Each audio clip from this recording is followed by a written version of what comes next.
Assalamualaikum warahmatullahi wabarakatuh. Perkenalkan, saya Atika Nurul Fathia, peserta BIMTEK Kepala Laboratorium di Universitas Pendidikan Indonesia. Saat ini saya akan menampilkan tata cara melakukan kegiatan percobaan dengan menggunakan Iridium Chemistry Lab, yaitu merupakan suatu aplikasi untuk melakukan percobaan secara virtual. Nah, di sini saya akan melakukan percobaan mengukur pH larutan asam dan basah.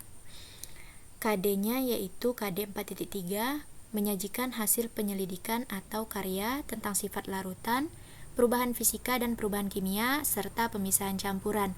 Nah, KD ini adalah KD yang diambil dari pembelajaran IPA di kelas 7. Adapun tujuan dari kegiatan ini adalah agar peserta didik dapat mengukur pH larutan asam yang dicampur dengan larutan basah.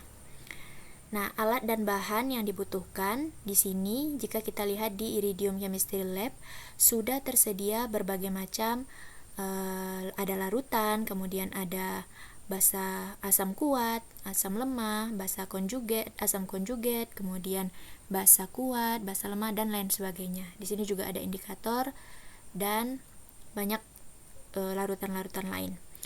Nah, selain itu, di sini juga disediakan alat seperti gelas beker, labu Erlenmeyer, pipet, dan lain sebagainya. Jadi, peserta didik tinggal memilih alat dan bahan apa saja yang mereka butuhkan untuk melakukan percobaan chemistry.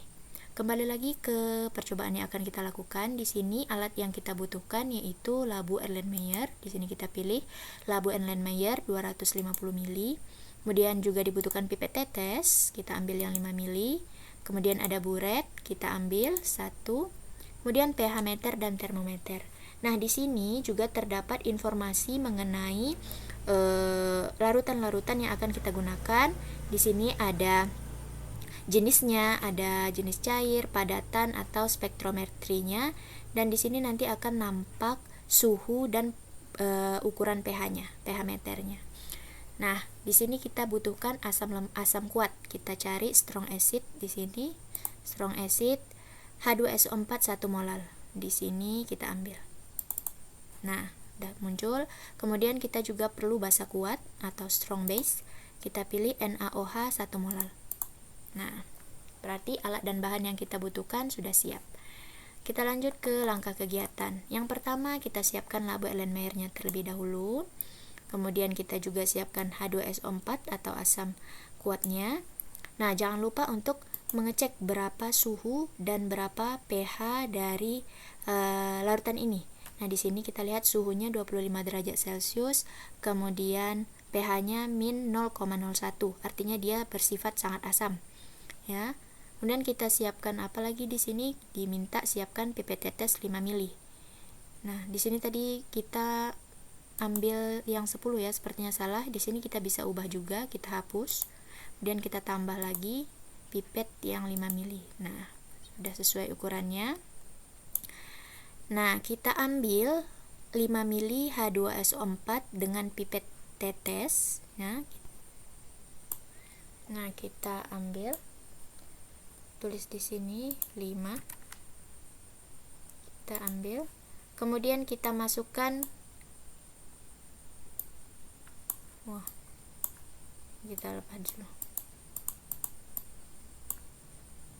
Nah, 5, tuangkan juga 5, kita pour, kita tuang. Nah, setelah kita tuang, di sini kita lihat suhunya. Suhunya masih tetap sama, kemudian pH-nya masih tetap sama. Selanjutnya kita sisihkan dulu pipet tetesnya di sini, kemudian asam sini. Kita ambil larutan basa kuat NaOH dan kita ambil buret di sini. Ya. Kita tuangkan sebanyak 5 ml.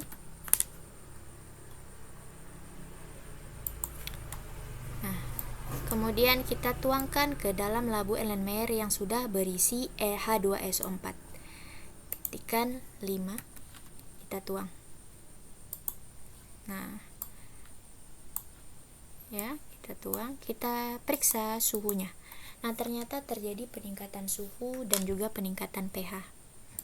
Kita ulang lagi, kita tuang lagi sebanyak 5 mili. Kemudian tuangkan kembali ke dalam labu Erlenmeyer sebanyak 5 mili. Nah, berarti di sini sudah ada 5 mili H2SO4 dan 10 mili NaOH. Ya, kita lihat suhunya, terjadi peningkatan suhu dan juga peningkatan pH. Di sini sudah mulai bersifat basah karena pH-nya sudah lebih dari 7. Nah, sekali lagi, karena kita diminta untuk mengulangi langkah 5 sampai 7 sebanyak 2 kali, kita tuang lagi NaOH-nya sebanyak 5 mili.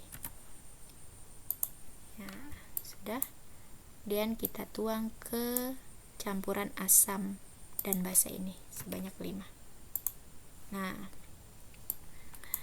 kita cek lagi suhu dan pH-nya. Nah, di sini suhunya sudah mulai kembali ke 25 derajat Celcius ya, dan pH-nya 13,38. Artinya pH-nya sudah menunjukkan sifat yang sangat basah. Nah, jadi dari percobaan ini kalian bisa tuliskan kesimpulan apa yang kalian dapatkan. Tentu saja dengan memperhatikan catatan suhu dan pH dari kegiatan-kegiatan yang telah kita lakukan.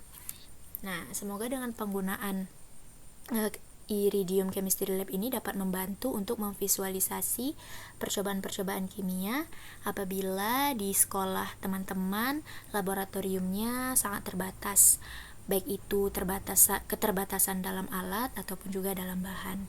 Semoga tidak menyurutkan langkah untuk terus belajar. Demikianlah percobaan yang saya dapat simulasikan. Semoga bermanfaat. Wassalamualaikum warahmatullahi wabarakatuh.